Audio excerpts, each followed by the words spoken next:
जितु महामती गुरुजने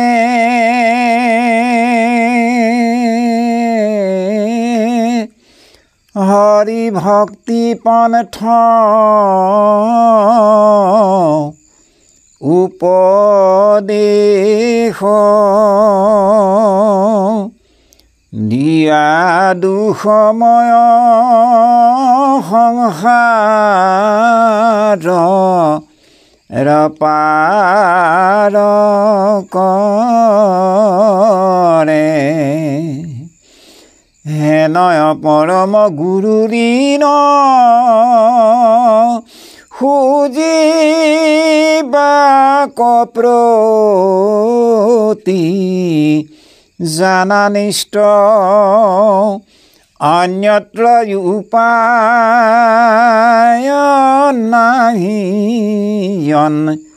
জলিত পৰে ৰাম অন্যত্ৰ উপায় নাহি জলিত পৰে। জন্মৰ সেৱাৰ স্থলী প্ৰভু সমস্ত আই মাতৃবৃন্দ, সমগ্ৰ ভাৰতবৰ্ষতে চহৰে নগৰে গাঁৱে ভূঞে এই শৰতৰ সময়ছোৱাত ক'ৰবাত হয়তো দুদিনীয়া কাৰ্যসূচী, ক'ৰবাত হয়তো এদিনীয়াৰ কাৰ্যসূচী বা ৩-৪ দিনৰ কাৰ্যসূচী পৰ্যন্ত ভগৱান কৃষ্ণৰ ৰাসলীলা মহোৎসৱ উদযাপন হৈ আছে। য'তেই ৰাসলীলা আৰম্ভ হওক, শিল্পীবৃন্দে এই মহাৰাসোৎসৱৰ আৰম্ভণিতে যে এভাগ কাৰ্যসূচী সৰ্বপ্ৰথমে ৰূপায়ণ কৰে, যি ভাগৰ নাম কোৱা হয় গুৰু স্মৰণ। হয়, আমি মহাপুৰুষ কৃপালু গুৰুজনৰ মহাপুৰুষীয় আধাৰত আমাৰ মানুহৰ জীৱনত মাংগলিক কিবা কাৰ্যসূচী কৰিবলৈ হ'লে আমি গুৰু স্মৰণ কথাটো অতীব প্ৰয়োজন।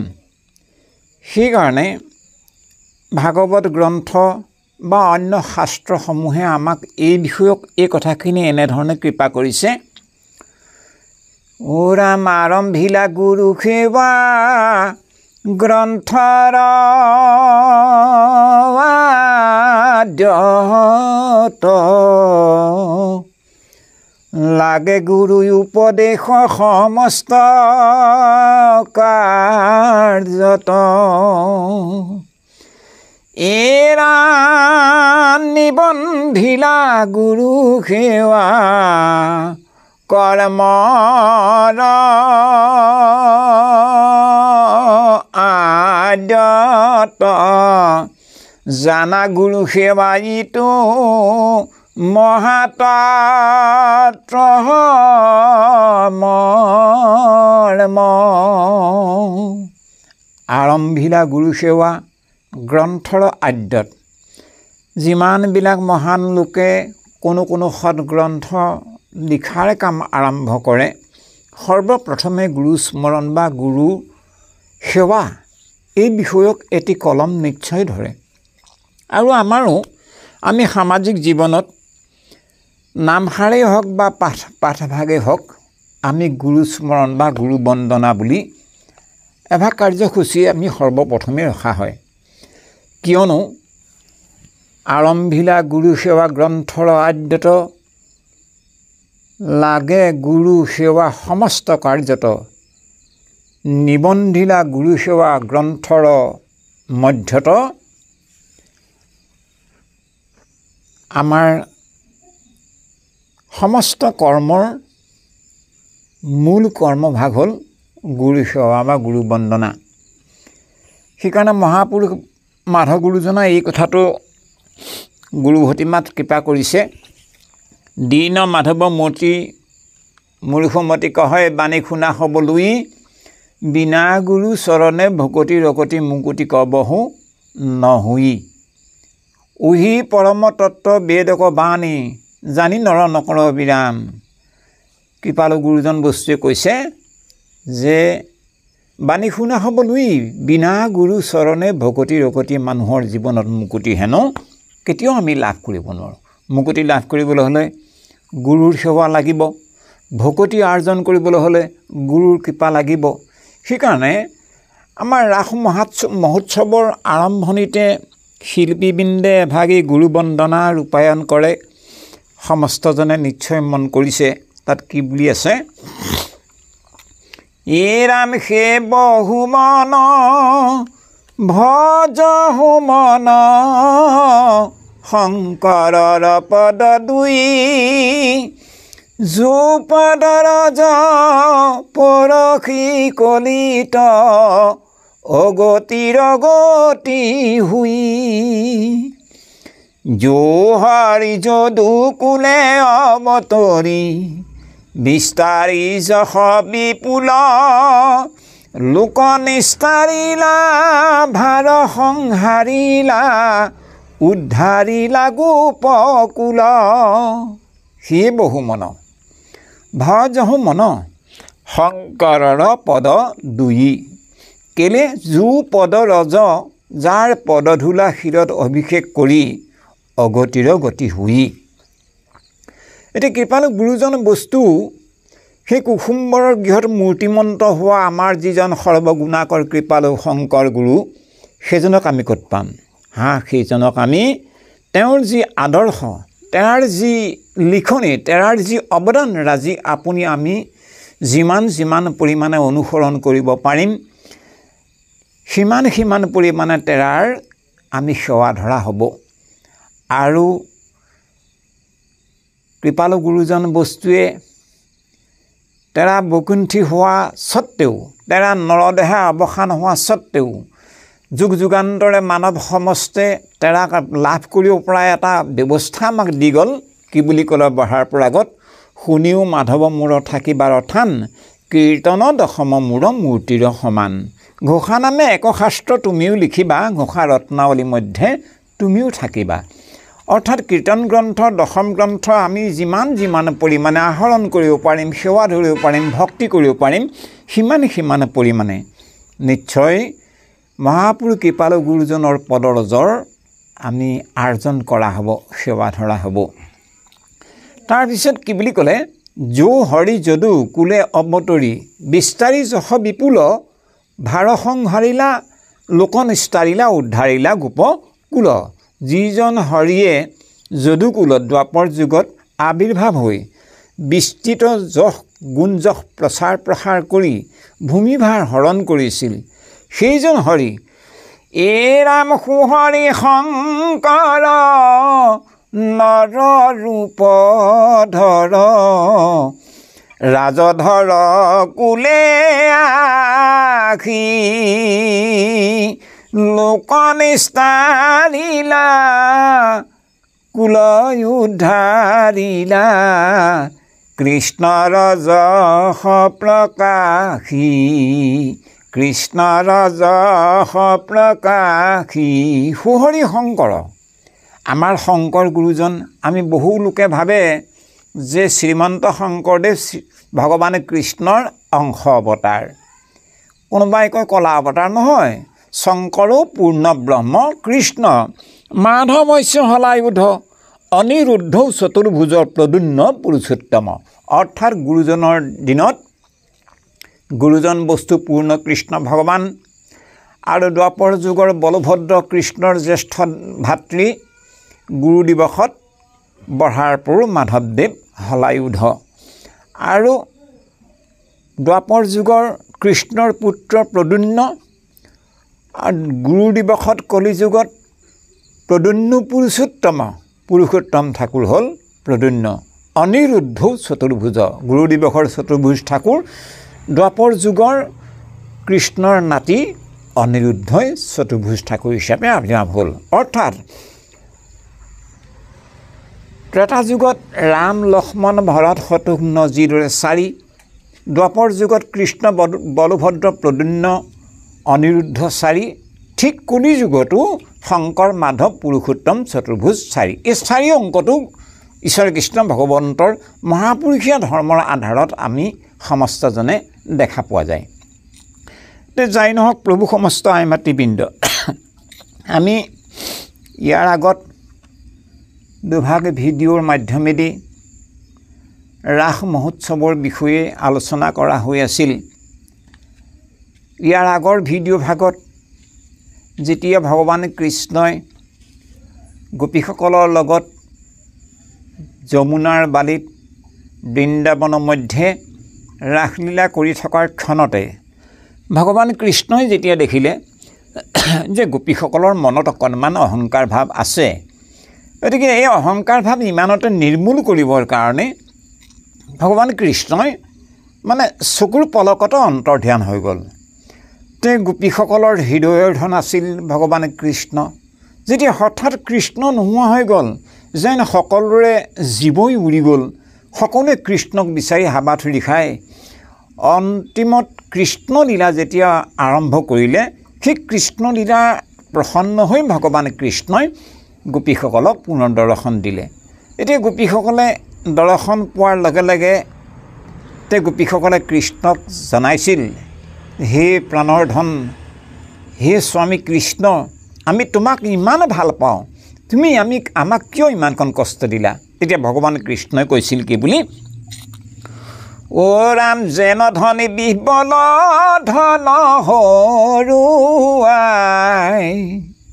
ধনকে খেচিনি তই ভাত পানী কোন খাই নেদো দেখা ভকতক সেই কাৰণে নপাই মোক মনত চিনি তোক সৰ্বক্ষণে এটা উদাহৰণ দিলে হে ব্ৰজাংগনা হে গোপীসকল যেনেকৈ এজন ধনী মানুহে নিজৰ জেপৰ পৰা যদি কেনেবাকৈ ইমান মূৰৰ ঘাম মাটিত পেলাই উপাৰ্জন কৰা ধনৰ যদি টোপোলাটো পৰি গ'ল ক'ৰবাত অঞ্জান হৈ গ'ল তে সেই মানুহজনৰ যিদৰে দিন ৰাত খাৱন একো নোহোৱা হৈ যায় কেৱল মনৰ চিন্তা এঠাইতে লাগি থাকে কেৱল ধন ক'ত পৰিল কেনেকৈ কি হ'ল অন্য কথা মনলৈ নাহে আৰু যিদৰে কেৱল ধনৰ কথাই ভাবি থাকে কেলৈ ভাবি থাকে ধন তেওঁৰ হৃদয়ৰ ধন তেওঁ মূৰত ঘাম মাটিত পেলাই ধন তেওঁ বাউসীৰ বলত উপাৰ্জন কৰা এটি শুদ্ধ মানে ৰত্ন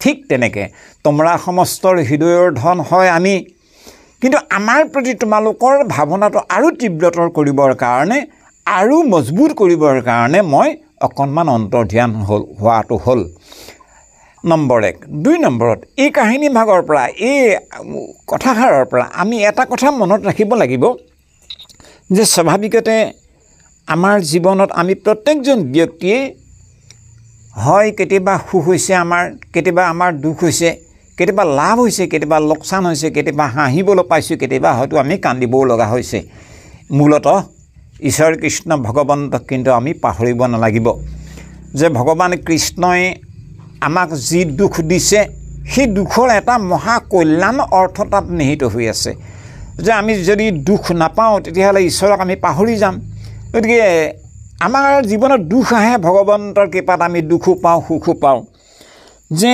সুখ আৰু দুখে সনদিগ্ন মনহা সুখে সুবিগত স্পৃহ বিতৰাগ ভয় ক্ৰোধ স্থিতধীৰ মুনিৰ উচ্চতে সেইজনকে স্থিতধীৰ বা স্থিতপ্ৰজ্ঞ বা ধীৰ পুৰুষ বুলি কোৱা হয় যিজনে সুখে দুখে সমেকিত্বা লাভা লাভ জয় ততো যুদ্ধায় যুস্ব নৈবম পাপম অবাপসি আমি পাপৰ পৰা মুক্ত হৈ থাকিবৰ কাৰণে আমি সুখেই হওক বা দুখেই হওক লাভেই হওক বা লোকচানেই হওক দুয়োটা অৱস্থাতে আমি সমান্তৰালভাৱে জীৱন অতিবাহিত কৰিব লাগিব তেতিয়াহে আমি পাপৰ পৰা অব্যাহতি ল'ব পাৰিম গতিকেলৈ ভগৱান কৃষ্ণৰ শ্ৰীমুখে বেকত হোৱা যে নেদু দেখা ভকতক সেই কাৰণে অৰ্থাৎ ভকতসকলৰ চাবচোন যিসকল অভকত জীৱক যিসকল দাম্ভিক অহংকাৰী মানুহ সেইসকলৰ জীৱনত বৰ বেছি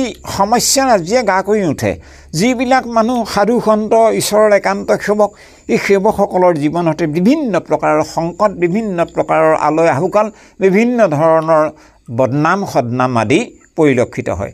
অৰ্থাৎ ভগৱন্তৰ কৃপা, ভগৱন্তই ভকতক পৰীক্ষা কৰি চায় যে সুখৰ সময়ততো ঠিকেই, যে দুখৰ সময়ত কিমান আগবাঢ়িব পাৰিছে। গতিকে আমি ভগৱন্ত বস্তুৰ অনুগ্ৰহ লাভ কৰিবৰ কাৰণে ভগৱন্তক আমি কোনো সকামী দৃষ্টিৰে নহয়, ভগৱন্তই আমাক কৃপা কৰিবই, কাৰণ ভগৱন্তই হ'ল এই জগতখন নিৰ্মাতা, পালন কৰোঁতা আৰু সংহাৰ কৰোঁতা।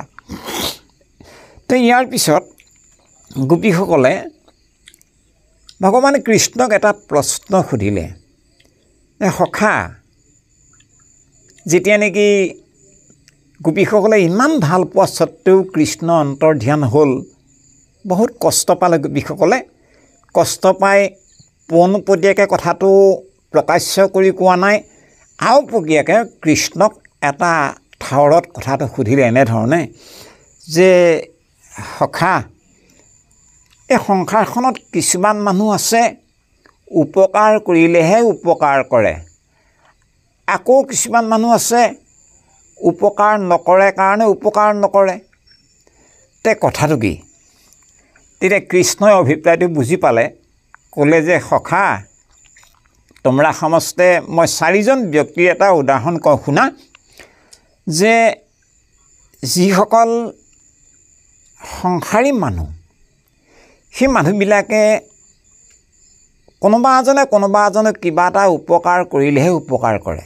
এইটো হ'ল সংসাৰী মানুহৰ লক্ষণ।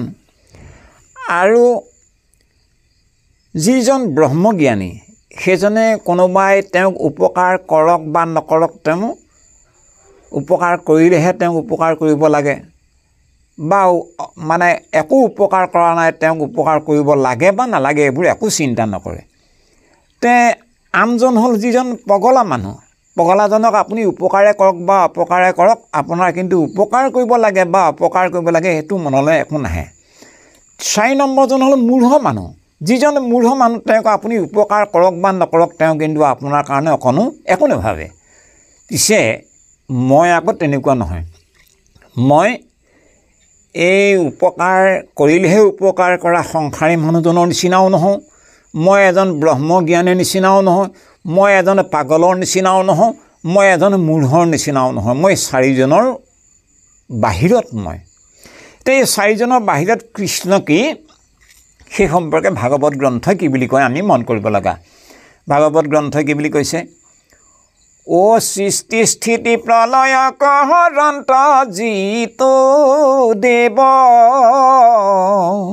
হৰি বিনে জগত কাৰণ নাহি কেও, হেন নাৰায়ণ 3 গুণৰ ঈশ্বৰ, বিহিবনে কুশল আপুনি দামোদৰ। সৃষ্টি ভগৱান কৃষ্ণই জগতখন সৃজনো কৰিছে, স্থিতি পালন কৰিছে আৰু সংহাৰ কৰোঁতাও তেওঁৱেই। গতিকে হেন নাৰায়ণ 3 গুণৰ ঈশ্বৰ ভগৱান কৃষ্ণ সত ৰজ তম 3 গুণৰ গৃহত। সত ৰজ তম 3 গুণে যাক পৰশ কৰিব নোৱাৰে, সেই 3 গুণৰ ঊৰ্ধৰ তত্ত্ব হ'ল ভগৱান কৃষ্ণ। হেন নাৰায়ণ 3 গুণৰ ঈশ্বৰ, এই 3 গুণৰ যে ঊৰ্ধৰ তত্ত্ব, সেইকাৰণে বিহিবন্ত কুশল আপুনি দামোদৰ। আপুনি আমি একো নভবাকেই ভগৱান কৃষ্ণই কিন্তু আপোনাক মোক সমস্তজনক সৃজন কৰিছে, পালন কৰিছে আৰু এদিন সংহাৰো কৰিব। এই গোটেই কাম ভগৱন্তৰ নিজ কৃপা মৰ্মে চলি থাকে। প্ৰভু সমস্ত আই মাতৃবৃন্দ, মই এইখিনিতে এটা বেলেগ কাহিনী আপোনালোকক ক'ব বিচাৰিছোঁ। কাহিনীটো এনেধৰণৰ যে মিলে হুৱে অধিকাৰ কো সদপ্ৰয়োগ, অৰ্থাৎ আপোনাৰ মোৰ জীৱনত লাভ কৰা প্ৰত্যেকটো অধিকাৰ আপুনি সদব্যৱহাৰ কৰিব লাগে। তে কাহিনীটো হ'ল কি, এবাৰ মৃত্যুপতি যমৰজাৰ দৰবাৰত হাতীৰ জীৱ এটা গ'ল নহয়। এতিয়া হাতীৰ জীৱটোক যমৰজাই সুধিছে, হেৰৌ তোক বিধাতাই ইমান ডাঙৰ এটা মজবুত, ইমান শক্তিৱান এটা শৰীৰ দিছিল, তথস্থ সদায় মনুষ্যৰ মানুহৰ অধীন হৈয়ে তই জীৱন কটাব লাগেনে? তই কি মহাপাপ কৰিলি যাৰ কাৰণে নেকি তই মোৰ এই যান্ত্ৰনাৰ স্থানলৈ তই আহিব লগা হ'ল তই অকণো ইমান ডাঙৰ শৰীৰ এটা পাই তই এই জগতৰ কাৰণে অকণো কল্যাণ ভাল কাম এটাও নকৰিলি নেকি যাৰ কাৰণে নেকি তই সদায় মানুহৰ বহুতেই হৈ থাকিলি তে হাতী জীৱটো কৈছে ৰাজন মানুহ বৰ বিচিত্ৰ প্ৰাণী নহয় হেই কি মানুহ বিচিত্ৰ প্ৰাণী মৰিয়ালে অগণন মানুহ আহিছে গৈছে শাস্তি ভুগিছে জনম লৈছে মৰিছে যান্ত্ৰনা ভুগিছে কি মানুহ বিচিত্ৰ প্ৰাণী তেতিয়া হাতী জীৱটো আকৌ ক'লে নহয় ৰাজন আপুনিতো জিন্দা মানুহ দেখা নাই যে যমৰজাৰ সন্মুখত যমৰ দুট তিনিটা আছিল যমৰজাই খঙৰ আবেগত একদিন জিন্দা মানুহ এটা লৈ আনিবিচোন এই বুলি ক'লে তে ৰজাৰ হুকুম যমৰ দুটকেইটাও লাগিল চিন্তা যমৰ দুটে সদায় মৰা মানুহৰ মানে জীৱকেইটাহে নিয়ে জীয়া মানুহটো নি পোৱা নাই যমৰ দুটকেইটা লাগিল চিন্তা জীয়া মানুহ এটা জিন্দা মানুহ এটা কেনেকৈ নিওঁ আৰু জিন্দা মানুহটোক ধৰিব লাগিলে সিটো সুদাই নিদিব গতিকে লৈ সদায় মানুহ মৰাৰ পিছত জীৱবিলাক নি আছে কিন্তু জীয়া মানুহ এটা নিয়াৰ সুবিধা পোৱা নাই এদিন মৰা মানুহৰ জীৱ নি থাকোঁতে আহি থাকোঁতে গৈ থাকোঁতে এদিন দেখিলে যে চাটাইং ঘৰৰ ওপৰত এই হাত এখনত মানুহ এজন শুই আছে ধৰণ তে দুটকেইটা চকুৰ ঠাৱৰ এটা কথাটো ইঙিতে পাতিলে দেই এই মানুহজনকে আজি লৈ যোৱা হওক চাবি হাতখনে সতে ধৰি লৈ যাম বৰক আকৌ কাটি কুটা নকৰিবি কেনেবাকৈ সাৰ পাব লাগিলে আমাৰ অৱস্থা বেয়া হ'ব এই বুলি আটাইকেইটাই সিদ্ধান্ত ল'লে আৰু হাতখনৰ সৈতে দাঙি আৰু মানুহজনক লৈ গৈ আছে অকণমান ধলং পলং হোৱাৰ লগে লগে মানুহজনে সাৰ পালে সে মানুহজন আছিল ব্ৰাহ্মণ কুলৰ এজন দৈষ্ঠিক পণ্ডিত তে ব্ৰাহ্মণজনে সাৰ পাই দেখিলে তললৈ চকু ফুৰে এইকেইটানো ভয়ানক যমৰ দূত ইহঁতি মোক ক'লৈ নিয়ে বাৰু জলৈকে নিয়ক এই বুলি পণ্ডিতজীয়ে নিজৰ পকেটৰ পৰা মানে বগা কাগজ অকণমান আৰু কলমটো উলিয়াই মানে কাগজখনত কলমে লিখিলে যি কৰা যায় জগতৰ মংগলৰ কাৰণে কৰিব লাগে ইতি ভগৱান এতিয়া এই বুলি চিঠিখনত ইতিত ভগৱানৰ নাম দি মানে পণ্ডিতজীয়ে আকৌ চিলিপটো জেপত ভৰাই থৈ দিলে যমৰ দুটকেইটাই নি আৰু যমৰজাৰ আগত হাজিৰ কৰালৈকে যে ৰাজন এজন জিন্দা মানুহ তে খাটৰ পৰা নামিয়ে পণ্ডিতজীয়ে চিলিপখন যমৰজাৰ হাতলৈ দি দিলে চিঠিখন যেতিয়া যমৰজাই পঢ়িলে যি কৰা যায় জগতৰ কল্যাণৰ কাৰণে কৰিব লাগে ইতি ভগৱান যমৰজাই ভাবিলে কি এইজন মানে ইতি ভগৱান মানে চিঠিখন প্ৰভুৱে দি পঠাইছে এইজন হাতত দি পঠাইছে এইজন বকুণ্ঠৰ পৰা আহিছে ৰাম ৰাম মহাৰাজ আপুনি ইয়ালৈ আহক আপুনি আহক এই বুলি যমৰজাই নিজৰ আসনখন এৰি দি সেই অতিথিজনক নিজৰ আসনত বহুৱাই যমৰজাই সৰু আসন এখন লৈ ছাইডত বহিল এনেতে যমৰ দুটকেইটাই আগতে নি থোৱা কেইটামান জীৱ আনি হাজিৰ কৰালে আৰু যমৰজাক ক'লে ৰাজন এইকেইজন পাপীয়ে এনেকুৱা পাপ কৰিছিল জীৱ গতিকে ইহঁতৰ শাস্তি কি হ'ব এতিয়া যমৰজাই ক'লে মোক কেলৈ সুধিছোঁ এই মহাৰাজক সোধ এই হাকিমক সোধ এই বুলি এই বকুণ্ঠৰ পৰা যোৱা পাৰিষদ বুলি ভাবি তেখেতলৈ কেছটো আগবঢ়ালে এতিয়া ব্ৰাহ্মণজনে কেছটো পাই ক'লে যে বকুণ্ঠলৈ পঠাই দিয়া তে দুটকেইটা ইহঁতক বকুণ্ঠলৈ পঠাই দিলে এনেতে আৰু কেইটামান জীৱ আনিলে আনি সেইকেইটাৰো বিৱৰণ ক'লেহি ৰাজন ইহঁতে এনেকৈ গাখীৰৰ ব্যৱসায় কৰিছিল পানী মিলাইছিল এনেকুৱা মহান মানে ভেজাল কাৰবাৰ কৰি ইহঁতে পাপ আৰ্জন কৰিছিল এই পাপৰ কাৰণে ইহঁতক লৈ অনা হ'ল ইহঁতৰ কি শাস্তি হ'ব মোক নুসুধিবি তেখেতক সোধ এই বুলি সেই অতিথিজনৰ ফালে প্ৰত্যেকটো কেছ যমৰজাই আগবঢ়াই গ'ল তেতিয়া এই অতিথিজনে ব্ৰাহ্মণ ভকতজনে কি কৰিলে ক্যা পুছ ৰহে চবকো বকুণ্ঠ ভেজ দিওঁ কি সুধি আছ সকলোকে বকুণ্ঠলৈ পঠাই দে এই বুলি কেছ আহিলেই বকুণ্ঠলৈ পঠোৱাত লাগিলে আৰু বকুণ্ঠলৈ পঠাওঁতে বকুণ্ঠত মানে গোটেই ভিৰ লাগি গ'ল নহয় ভগৱান কৃষ্ণই আচৰিত হৈ গ'ল আৰে আজি ধৰ্মৰাজৰ দৰবাৰত ইমান পুণ্যৱান জীৱবিলাক কেনেকৈ সোমাই আছোঁ দেখি যে আজি মোৰ ইয়ালৈ ইমান ভিৰ লাগিছে আজি মানে যমৰজাৰ দৰবাৰৰ পৰা কেৱল জীৱবিলাক আহিছে আৰু কথা নাই কি হ'ল এনেকুৱাটো আনকালে নহয় এই বুলি ভগৱান কৃষ্ণই আচৰিত হৈ নাই আজি মই নিশ্চয় সেই মৃত্যুপতি যমৰ ওচৰলৈ যাওঁ এই বুলি যমৰ দৰবাৰলৈ আহিল ভগৱান কৃষ্ণক দেখাৰ লগে লগে যমৰজাই দিব্য আসন এখন আনি বহুৱালে সাদৰ শুশ্ৰূষা সেৱা আগবঢ়ালে ভগৱান কৃষ্ণই ধৰ্মৰাজক সুধিলে ৰাজন কি হ'ল আজি দেখোন ইয়াৰ পৰা জীৱবিলাক ইমান কথা নাই বতৰা নাই হতাহতে গৈ আছে এই বুলি কোৱাৰ লগে লগে ধৰ্মৰাজ যমে ক'লে প্ৰভু কেলৈ আপুনি এখেতৰ হাতত চিঠি এখন দি পঠিওৱা নাই জানো? ঐ এখেত কোন? কেলৈ আপোনাৰ তাৰ পৰা এইজনক পঠোৱা নাই জানো? ৱাহ, মই এইজনক কেতিয়া পঠাইছিলোঁ? কৃষ্ণই ক'লে। তেতিয়া কেলৈ আপুনিতো ইটিত ভগৱান লিখা আছে চিঠিখন, আপুনিতো চিঠি এখন দি পঠাইছে। ৱাহ, কোনখন চিঠি চাওঁ বোলে? এইখন কোনে আনিছিলে? বোলে এই মানুহজনে আনিছিলে।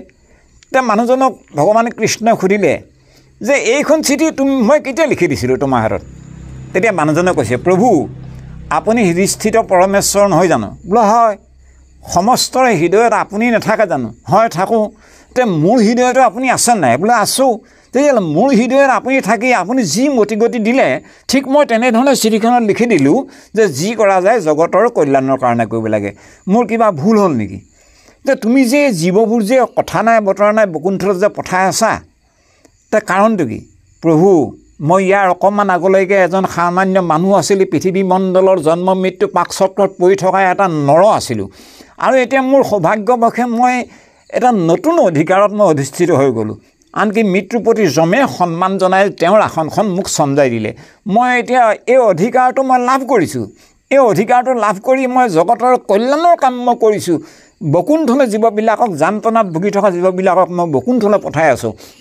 তে এই বেয়া কাম হ'ল নেকি? যদি বেয়া কাম হ'ল প্ৰভু, আপুনি বকুণ্ঠৰ পৰা জীৱবিলাকক পুনৰ ঘূৰাই পঠাই দিয়ক। প্ৰভু আপুনি সেই ভাগো কৰিব নোৱাৰে, মই জানো। ইয়ত গত্বা ন নিবৰ্তন্তে, আপুনিতো কৈছে অৰ্জুনৰ আগত গীতা গ্ৰন্থত, যি বকুণ্ঠলৈ এবাৰ যায় ন নিবৰ্তন্তে, পুনৰ আকৌ সি ঘূৰি আহিব নালাগে। এটাকে যিমানবিলাক জীৱ বকুণ্ঠলৈ পঠালোঁ এইবিলাকক আপুনি ঘূৰাই পঠাব নোৱাৰে, এই কথাটো মই ভাল ধৰণে জানো। ঠিক আছে, যি কৰিলা তুমি ইয়াৰ পৰা তুমি গুচি যোৱাগৈ। বোলো মই কেলৈ যাম? আপুনিতো কৈছে যে যি মোক এবাৰ দৰ্শন পায় সি আকৌ মৃত্যুজনিত পৃথিৱীমণ্ডললৈ সি আকৌ জন্ম মৃত্যু পাকচক্ৰলৈ ঘূৰি আহিব নালাগে। তো মই আপোনাক দেখিছোঁ নাই? বোলে দেখিছা। তেতিয়াহ'লে মই কিয় আকৌ পৃথিৱীৰ লোকলৈ যাম? তেতিয়াহ'লে বকুণ্ঠলৈ বোলে মই অকলে যাব নোৱাৰোঁ। কেলৈ? মই হাতীটো জীৱটোৰ কাৰণেহে মই আহিবলৈ পাৰোঁ। হাতীটো জীৱটোকো লৈ যাব লাগিব। ঠিক আছে, হাতীটো জীৱটোক মাতি আন। এই বুলি দুটকেইটা হাতীটো জীৱটো অনাৰ লগে লগে হাতীটো জীৱটোৱে হাত চাপৰি মাৰি ক'লে, বাহ বাহ, ৰাম ৰাম, ধৰ্মৰাজ আপুনিতো নিজে কৈছিল কি মানুহ বিচিত্ৰ প্ৰাণী বুলি। মই যে কৈছিলোঁ যে মানুহ বৰ বিচিত্ৰ প্ৰাণী, আৰু আপোনাক যে কৈছিলোঁ যে জিন্দা মানুহ আপুনি দেখা নাই। আপুনিতো মোক ধমকি দিছিল যে ওৰাটো জীৱনত তই সদায় মানুহৰ বহুতীয়াই হৈ থাকিলি, তইনো এটাও ভাল কাম নকৰিলি নে? যে মই মানুহ বিচিত্ৰ প্ৰাণী বুলি কোৱাৰ লগে লগে আপুনি মোক ধমকি দিছিল। এতিয়াতো মইহে বহুতীয়া হোৱা নালাগে, আপুনিও মানুহৰ বহুতীয়া হ'ল, আনকি ভগৱান কৃষ্ণও মানুহৰ বহুতীয়া হ'ল। এইটো হ'ল কাহিনী। অৰ্থাৎ ভগৱান কৃষ্ণৰ কৃপাত আমি বহু জন্মে জন্মান্তৰৰ মূৰত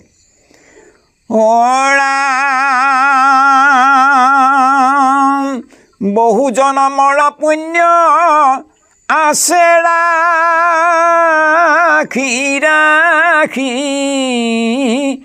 সেই মনুষ্য হোৱে কলিৰ যোগে আখি। যাৰ অনেক জন্মৰ ৰাখি পুণ্য যাৰ যিসকলৰ থাকে সেইসকলে হেনো বোলে কলি যুগত কেনেবাকৈ মনুষ্য জন্ম লাভ কৰিবলৈ পায়। সেইকাৰণে মনুষ্য শৰীৰ পাই হৰি নভজিলা, অৱশ্যে হৈ বাহা ভাই তৃণ তৰুশিলা। আমি এনেহেন দেৱৰো দুৰ্লভ সত্য যুগৰ পৰা প্ৰাণীসকলে কামনা কৰি অহা নৰজন্ম কলি যুগত ভাৰতবৰ্ষত আমি লাভ কৰিব পাৰিলোঁ। তে নৰশৰীৰ লাভ কৰাৰ যোগেদি আমি নিশ্চয় জগতৰ মংগলৰ কাৰণে কিবা নহয় কিবা আমি কৰিব লাগিব, তেতিয়াহে আমাৰ এই নৰদেহাৰ সাৰ্থক হ'ব। সেইকাৰণে প্ৰভু সমস্ত আইমাতৃবৃন্দ, আমিও আপোনাৰ খবৰ অকণমান যৎকিঞ্চিত কিবা উপকাৰত আহিব বুলি ভাবিয়ে আমি এই কাহিনী ভাগৰ মাধ্যমেদি বা ৰাসলীলাৰ মাধ্যমেদি দুই এটি কথা আমাক বঢ়োৱা হ'ল। ইয়াতো আমাৰ আগপাছ বঢ়াটোটা অনেক দায় আছে। আপোনাৰ খবৰ ভিতৰু বুলি ভাবি আমাৰ বঢ়াটোটা অপৰাধ মাৰ্জনা কৰিব বুলি সবাৰো চৰণত আমি পুনৰ সেৱা ধৰি আজিৰ কাৰণে আমি এই কথাখিনি ইমানতে ৰখা হ'ল। কৃষ্ণ কৃষ্ণ কৃষ্ণ।